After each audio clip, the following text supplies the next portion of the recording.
Get to the chopper! Hi and welcome to Get to the Chopper. I'm Nathan Ferguson. The man beside me is Rob Hall. Rob, welcome, mate. Thanks, Nate. Thanks for having me, mate. It's great to make my debut, and I heard the show's been going great guns, so I'm really excited to be on here. Well, it's a special night tonight, Origin night. Got any plans? Where are we going to watch it? Yep, it's a massive night. Origin night in the Hall household is always huge, so like to say around our house, there's two types of people. There's Queenslanders, there's people that want to be Queenslanders. So we'll be going out, travelling to a good friend of mine, New South Wales supporter, having a bit of a barbecue around his house and just ripping into him the whole time with the ambush on tonight with a couple of our North Queensland guys down there. So. Yeah, keen to see him in action. I'll probably watch it on the couch, but I probably will go the traditional pizza. Any excuse not to cook dinner. Yeah, I'm a 4 and 20 man, so it's pie night for sure. Now, Rob is on the show today because he's got a lot of positive stuff to talk about, which he's been involved in, but we'll kick off on a negative note, and the Mendi Blackhawks beaten by Mackay in round 10 of the Host Plus Cup. The Cutters claimed a 28-18 victory at Jack Manske Oval, and Aaron Payne didn't mince his words, assessing the hosts' performance. Let's be brutally honest, it was terrible. And the reason I say it was terrible was we just, showed no patience at all. We were really unprofessional. At times we thought we were the Harlem Globetrotters and throwing balls, that weren't on instead of being patient and earning the right by building pressure to then score points. And a lot of it was our senior players, which was really disappointing. Rob, derby defeat hurts just that little bit more. Yeah, it is. It's always good when you're playing in those derby matches. There's always a little bit more in it in North Queensland, especially with Mackay, I find, in Townsville Mackay team. So it does hurt that little bit more when you get sort of knocked off there, especially, locally we've had a few good wins at the moment over Mackay. So it was, it's a tough one for Payne. And I know they're stinging a little bit more because they actually won't get to play Mackay again this season and possibly maybe finals, who knows. One man who was a bit happier was former under-21s coach Dave Elliott, having guided the visitors to victory on his return to Townsville, and it was good to see plenty of people around the club congratulate him, despite disliking the result. Here's Dave. Most of the boys came over and really good about it. Obviously any team that loses is always disappointed. Last few weeks we've been that team, so I don't mind where we win, albeit up here where I used to be, obviously, but it was really good from those guys, even though they're disappointed to come over and say g'day. Known those guys for a number of years now, so we're all still really good mates. So it wasn't a great way then for Kyle Laybutt to celebrate equaling the club record for most games played, but he'll hope to get a win when he makes his 79th appearance against Central Queensland.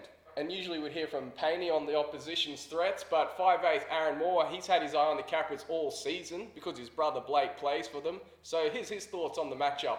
Yeah, for sure. Well, I just watched Blake play and I sort of pick up a few little things that the Capras themselves have been doing lately. And Blake and the Capras themselves are going pretty good this year, and they've got plenty of go forward through the middle, and the backs really capitalise on the forwards go forward. So yeah, hopefully we can turn up and compete on every play and start getting in a roll into the back half of the season. We played last year here at Jack Manske and we both come off the bench and we sort of played each other for like 5 minutes or so, but it did count, I suppose, but it wasn't really what we were both chasing. So hopefully this weekend down at Brown Park in Rocky we can rip into each other a bit more.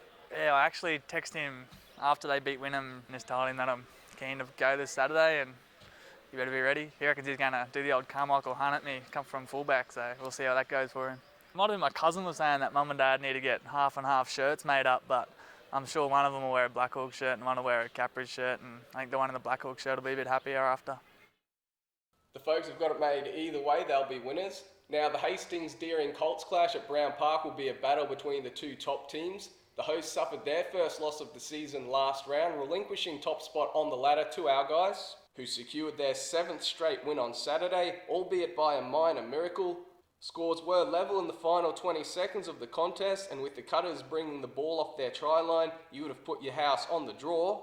But Townsville triumphed 28-24. Here's utility Joel Baldwin to explain one of the more remarkable finishes to a footy match I've seen, as the ladder leaders look ahead to their next challenge. We had a good set, we rolled up there, got in the position for a field goal, and unfortunately we missed it, and then they got the ball back, and their centre has done something really good for us, so he's put a little chip through, but come off his shin and went into our number 8, and he just offloaded at the Duff, and Duff just put Louis for the corner, and we got a win. I think it was just a lesson learnt, after that big win against Clydesdale, we thought we were going to roll into this one not as hard as we think it was going to be. And it was probably just a good little wake-up call for us. Down by 12 or something, and then scored last 2 tries in the last 10 minutes, and good to get away with the 2 points. Yeah, they're a good team. They just lost to Wynnum on the weekend, but coming second at the moment on the ladder, so it's going to be a tough game down there as well. So you got to prepare yourself well for the bigger games, and hope we do that this weekend. And Rob, there was another epic end to an even bigger game on Saturday. The Gold Stars securing the BMD premiership thanks to a last gasp try to Shania Power. Grand final glory over the Capras, 14-12. Yeah, what a fantastic game of footy that was. It was just really in the balance the whole way through. Both of those sides have been outstanding. It was great to see regional representation that was in there, and a little bit of a Blackhawks element sort of through there. We had our last year's under-19s player of the year, Geordie Mahendra Raja, in the side. We also had Theo Mosby, who was part of our 19s this year, and Gav Lloyd, the successful coach, who spent a bit of time in development over this way. So great to see a smattering of sort of Blackhawks through there, but fantastic result, and we're on to bigger and better things in the female space in North Queensland, I think. Yeah, well, Theo Mosby-Nona, she didn't celebrate too much because she's got the national championships this week. She actually left for Brisbane this morning. It's been a whirlwind few months for her with all these achievements she's having, and I actually caught up with the Torres Strait Island teenager to discuss what's been a crazy time. Theophelia Mosby-Nona hasn't stopped smiling since the Gold Stars grand final triumph. All sorts of emotions were flowing following North Queensland's nail-biting win. Up it goes. This ball's going to bounce. Who for? Try! It's a miracle! Has come up with it! Can you believe it? Oh, sitting on the sideline, it was stressful, and then when Sarah kicked that kick and then Shania just got there and made that last try for us, and then it just all came down to that, and everyone started crying and getting emotional and everything. She earned a spot in the side after impressing for the Mendi Blackhawks women with powerful performances, the driving force behind Townsville claiming victories over Cairns, Mackay and Central Queensland. The front rower's ferocity even had her teammates feeling sorry for the opposition. But the girls told me not to injure other players, so I was just trying to do the job.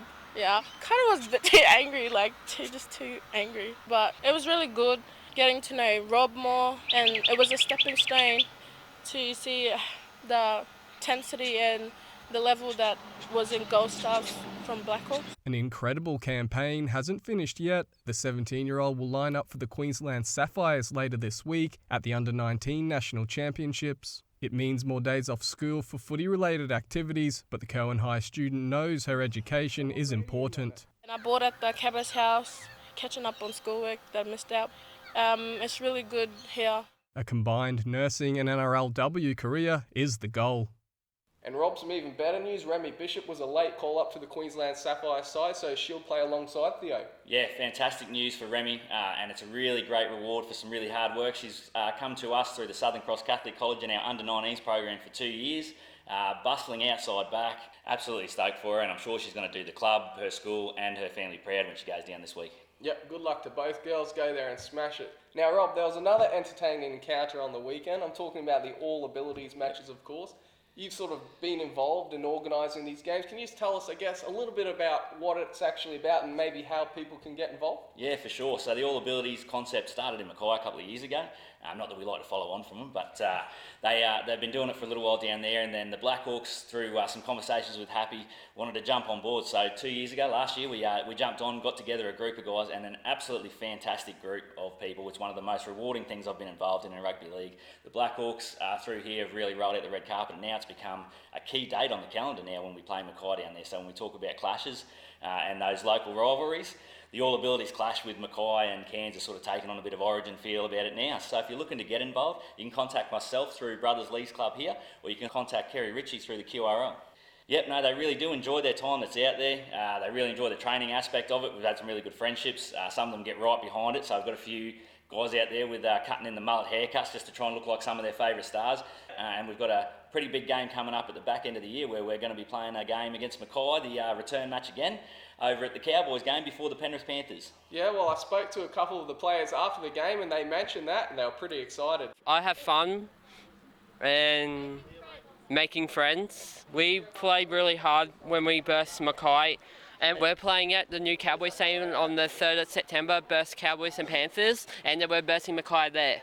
Get all the information on Facebook, Instagrams, Yep.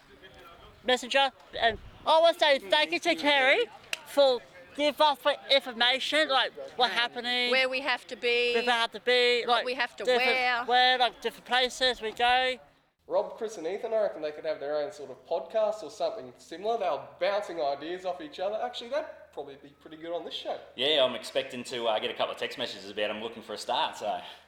Now, we are going to talk some local league, but before we do, I just want to talk about your sort of new role at Brothers. Can you tell us a little bit about what you're doing with the club there? Yeah, so I'm currently the development officer for Brothers, so just looking after our coaching staff, support staff and our players. So we're looking at really a holistic view of the whole club here. So it's just part of our developing a strategy for the club moving forward so that we can continue to, I guess, provide best practice to the people that are at our club. We've always, I guess, been one of the clubs that's never failed to attract people sort of in here, and I'm sure people will say any number of reasons, but I like to say it's because of quality people like the development officer that they've got in there, sort of looking after that. So. Well, Brothers made it 5 straight wins in the local league A-grade comp, while Burdekin beat Centrals and Charters Towers toppled Norths. The Brethren beat Herbert River in the top of the table clash in Ingham. The match was an arm wrestle for about an hour before the reigning premiers finished it with a flurry of tries. The Miners made light work of the Devils, dominating from the kickoff at the Snake Pit, scoring 34 straight points, while the Tigers' tussle with the Roosters was a seesawing affair. Not for the first time this season, missed conversions cost the Tigers, with 8 tries split evenly. Mendi Blackhawks, Edene Gabby and Hamilton Teo both crossed for their respective sides. The Roosters remain at home in round 9, with Western Lions travelling to Ayr. The remaining fixtures are in Townsville and also on Saturday night.